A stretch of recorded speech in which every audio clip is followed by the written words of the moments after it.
light has gone out, I said, and yet I was wrong. For the light that shone in this country was no ordinary light. For the light represents the living truth, the eternal truths, reminding us of the right path, drawing us from error, taking the ancient concept. Everyone to kindly stand up for the national anthem of the Indian nation and the Tibetan national anthem.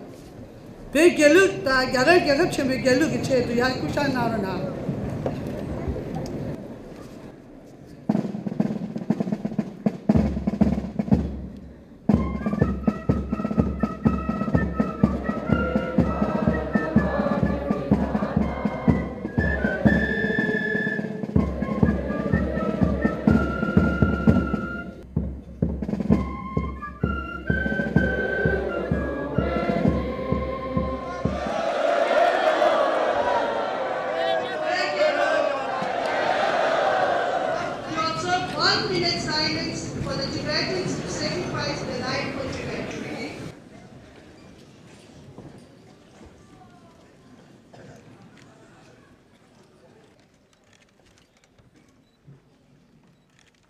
Thank you very much. Thank you. To represent the organizing committee of the Tibetan People's Solidarity Campaign, jointly organized by the Tibetan cabinet and the Tibetan parliament.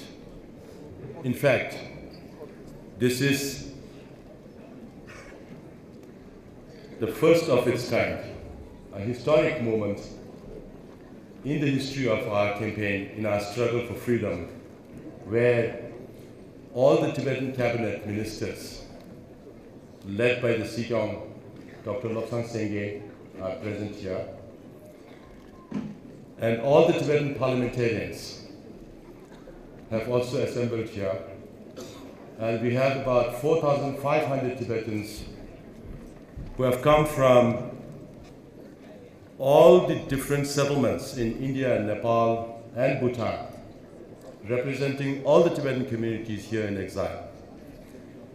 And on behalf of all the Tibetans inside and outside Tibet, I wish to extend a very warm welcome to Your Excellency, Shri L.K. Advani ji, former Deputy Prime Minister of India and one of the most respected politicians of this great nation, India.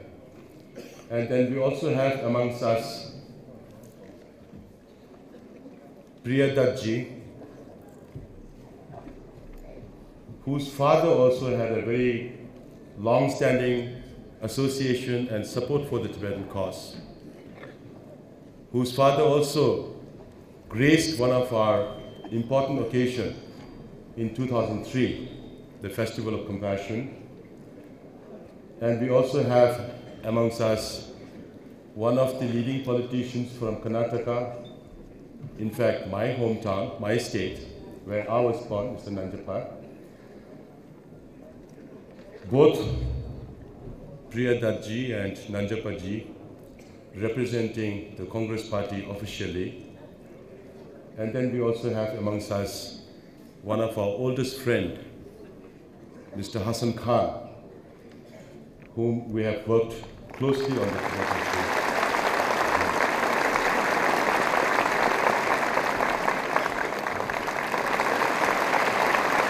For a very long time associated with the Tibetan movement and has also led and mobilized the Indian public to support the Tibetan cause. We have gathered here for 4 days. We have gathered here for 4 days not to celebrate any occasion. We have gathered here to express our solidarity, to express our sorrowness, to share our feelings with the Tibetans inside Tibet. As of 22nd of this month, 90 and their conditions, whether they are being treated well or not. The situation inside Tibet is getting more and more grave, day by day. The new measures taken by the Chinese government to curb the Tibetan peaceful resistance are adding fuel to the fire. Even after imposition of, in latest cases, of intimidating family members of self-immolators and also village people who participate in mourning the death of self-immolators, and those people who even give donation for those kind of, people who have self-immolated. These people are also being victimized through legal prosecution. Despite all this, self-immolations are happening. Chinese government always accuse His Holiness Dalai Lama or the Central Tibetan administration or the Western forces or the splittist forces for inciting these self-immolations. Just day before yesterday, a court in China tried a case whereby they tried to link connection with the Tibetans in exile. That's a strong vindication of our position.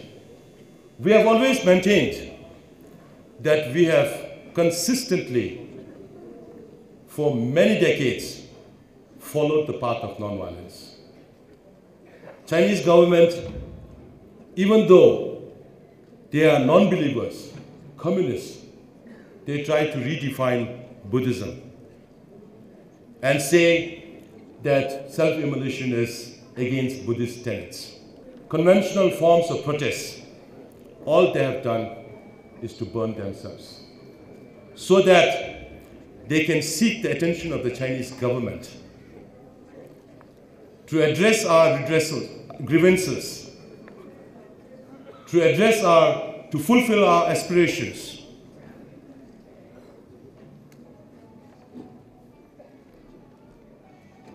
In Buddhist principle, in Buddhist belief, motivation is the key. Many of the self-immolators have left messages where they have not shown any anger to our opponents. We don't even like to call Chinese our enemies. We call them our opponents. And in the absence of conventional forms of protest, what are you left with? The only thing you can do is to sacrifice your life. With this policy of assimilation, China has knowingly transferred large number of population, whether ordinary people. They have now become majority in all Tibetan cities and towns where they can make money, where they can have economic gain. They don't go to rural areas on a larger scale. Political freedom in Tibet is non-existent. Anybody who raises slogan about the long life of His Holiness or Tibet's independence or anything that has to do with the Tibetans in exile and Tibetans inside Tibet. When people are caught in prisons, they had to go through severe torture, inhuman treatments in prison conditions. No due processes of law. The last case we heard about Tuku Tenzin Dele, one of the most prominent political prisoners in Tibet. Now he was asked to undergo trial, and the Chinese government asked him, you have the choices of selecting these people as your lawyers. So they impose, rather than our own people having the freedom to choose our people, choose your own people to represent you in a court, in a trial. Any Tibetan writer who writes anything enjoys freedom. Now, in terms of religious freedom, most of the Tibetans are Buddhists. So by extension, we are a part of Indian culture. Buddhism came to Tibet in 7th century, because of which the whole Tibetan way of life of an old Indian Buddhist tradition, the Nalanda tradition. Now, people who have been practicing Buddhism for the last 1300 years, when you are deprived, when you have to become a monk, you have to denounce His Holiness the Dalai Lama. Earlier, during the cultural revolutions, you have stone carvings of Buddhist tantras where people have to walk over it. And today, in the monastic management committees, which earlier used to be managed by the Tibetan monks themselves, today they have included people from United Work Front, people from Public Security Bureau, into the monastic management committees. The Chinese government has started imposing, setting up Communist Party branches in the monasteries. Again, communism and Buddhism, creating a conflict within. They have also started setting up communist women's wings in nunneries. Monks and nuns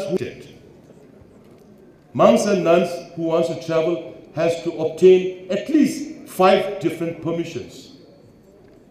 Despite that, you have to undergo a lot of security checks. You always have to be under the fear that we are being watched. People have no freedom to move inside Tibet. Since January of this year, last year, when people returned from Kalachakra back to Tibet, there were 12 checkposts from the border of India-Tibet border to Lhasa. Dr. Lobsang Singye to kindly deliver the keynote speech.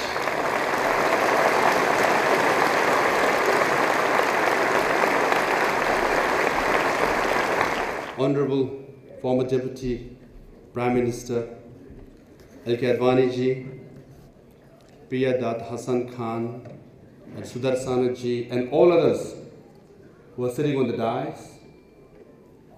Your presence here means a lot to Tibetans. At this critical juncture of Tibet's history, when Tibetans, not just one, but 99 of Tibetans have self-immolated and have left this world, many of them, saying, we are leaving this world because the occupation of Tibet by People's Republic of China is unacceptable. Repression of Tibetans is unbearable, that we would choose to die than leave, and freedom for Tibetans. They want to see His Holiness the Dalai Lama, as we have seen many times over, as we have heard many times over, but Tibetans in Tibet are saying, His Holiness is our leader. We deserve to see Him. We deserve to hear Him. We deserve to be blessed by Him. This is the aspiration of Tibetans inside Tibet, and this is the dream of Tibetans inside and outside. And Tibetans in Tibet are determined to regain their freedom. And we in Tibetans outside are determined and take this as a sacred duty to support them. In that sense, I think it's auspicious that we are having this solidarity with Tibet demonstration in the capital city of India, New Delhi. Because India represents unity in diversity. India represents development with democracy, a model for many countries in the world should follow. And we are really grateful to India to be our host, because in India, our host country are so generous, and Indian leaders are so supportive, that we are allowed to have this event here in the capital city of India, when in fact the same right is denied to Tibetans in Tibet. So it's a testament of India's democracy. It's a testament of Indian support. It's a testament of Indian love and sympathy towards Tibetan people. So in the tradition of great Indian leaders, we have on dais members of the parliament, leaders representing different political parties. This is in tradition of India's support to Tibet because from Gandhiji's notion of ahimsa to Pandit Jawaharlal Nehru, Dr. B.R. Ambedkar, Dr. Rajendra Prasad, Pandit Dindayal Upadhyay, Sharma Prasad Mukherjee, Dr. Ram Manohar Lohia, Jayaprakash Narayanji, and many other Indian leaders have shown support for a very long time. As you can see, quotes of different Indian leaders who have stood up and stand with Tibet for many years, and today's event is a strong message to Beijing that Tibet issue is very much alive and strong and getting stronger. Dr. Rajendra Prasad said, Tibet is not a lost cause because the human spirit cannot be undermined, cannot be dominated. Tibet will be resurrected. In the last 50 years in exile, Tibet is alive. Pandit Jawaharlal Nehru said, the last voice, the final voice to decide on the fate of Tibet will be of Tibetans only. And Tibetans in Tibet have spoken, and Tibetans in exile are supportive, and our voice is, we want to see return of His Holiness Dalai Lama to Tibet and freedom for Tibetans.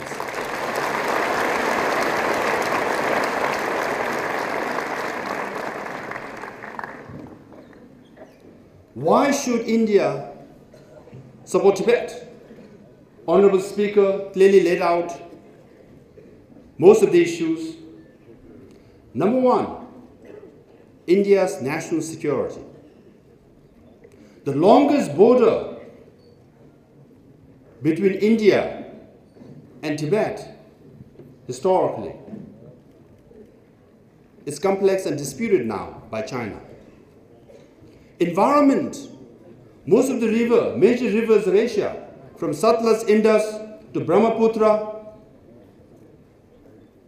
Salween, Mekong, Yangtze, Yellow River, all flow from Tibet. Tibet is considered, labeled as the third pole, because Tibet has the third largest reserve of ice. When it melts, it turns into fresh water and feeds nearly more than 1 billion people. Southeast Asia and China as well. Now, who would have thought the Arab Spring would take place? All the Islamic scholars, all the political scientists, again, failed to predict Arab Spring. They all said, often, most of them said at least, Islam and democracy are not compatible. It cannot go together. Now look what happened to Arab Spring. How many countries in Arab region are becoming democratic? And we all know the story of Aung San Suu Kyi. 2 years ago, we all were thinking, oh, she spent too much time under house arrest. She's free. She walked the streets of Delhi just recently. She met His Holiness Dalai Lama in London on her birthday. She accepted her Nobel Peace Prize. When you see all the stories happening right in front of our eyes, still people say, oh, Tibet is a difficult issue. It is not a difficult issue. As the Baltic, the youth from Baltic state told me that even in their head, they thought it might not be possible, but in their hearts, they always felt that their day will come. But let me report to you, Tibetans in Tibet have spoken. Tibetans in exile have spoken. Not only in our hearts of hearts we believe we will regain our freedom and His Holiness will return to Tibet, but in our head also we believe.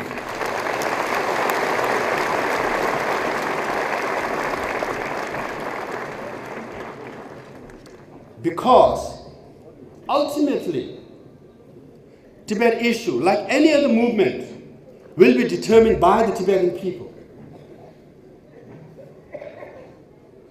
If you look at inside Tibet, Tibetan spirit is as strong as it can be.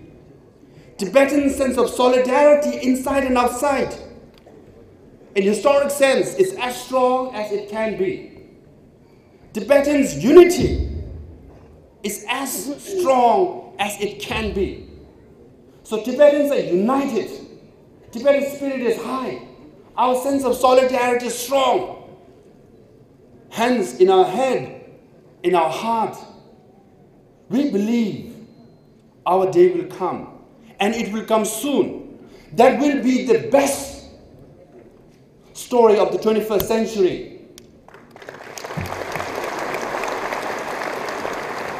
That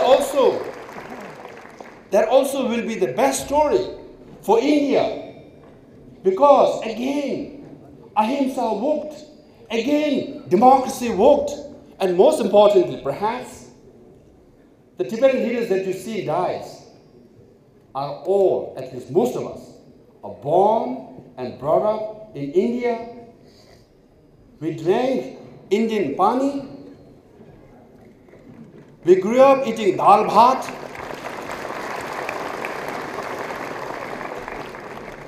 From inside and outside, we are strong. So when we write the history of Tibet, we will say, yes, Tibetans regained their freedom and His Holiness returned to Tibet. Why? Because Indian leaders for many decades supported Tibetan people, and Indian leaders from all parties continue to support Tibet and Tibetan people, and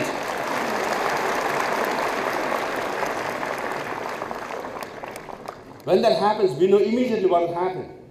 All the pilgrims, those who come from India to Mansarovar, to Mount Kailash, can go without visa.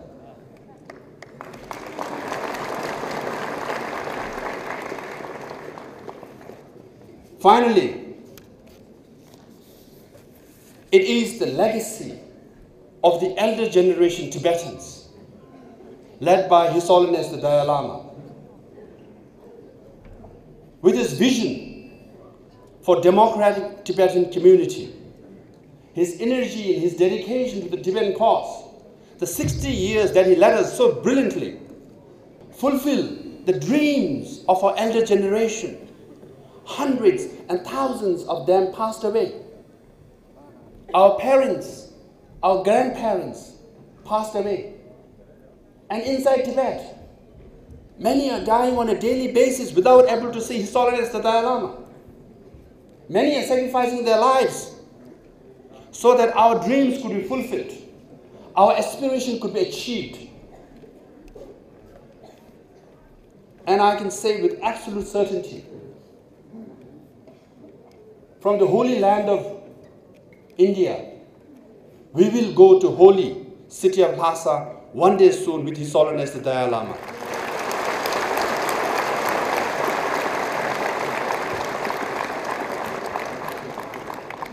That is our dream. That is our aspiration. That is the expectation of our elder generation. That is the investment and the support and sympathy of the Indian people and the great land of India. Thank you very much.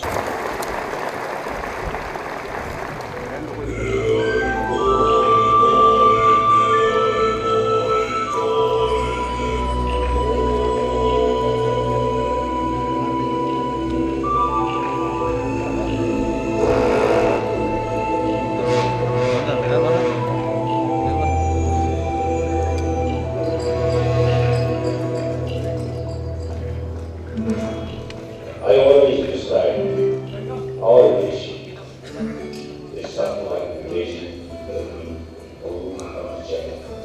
I think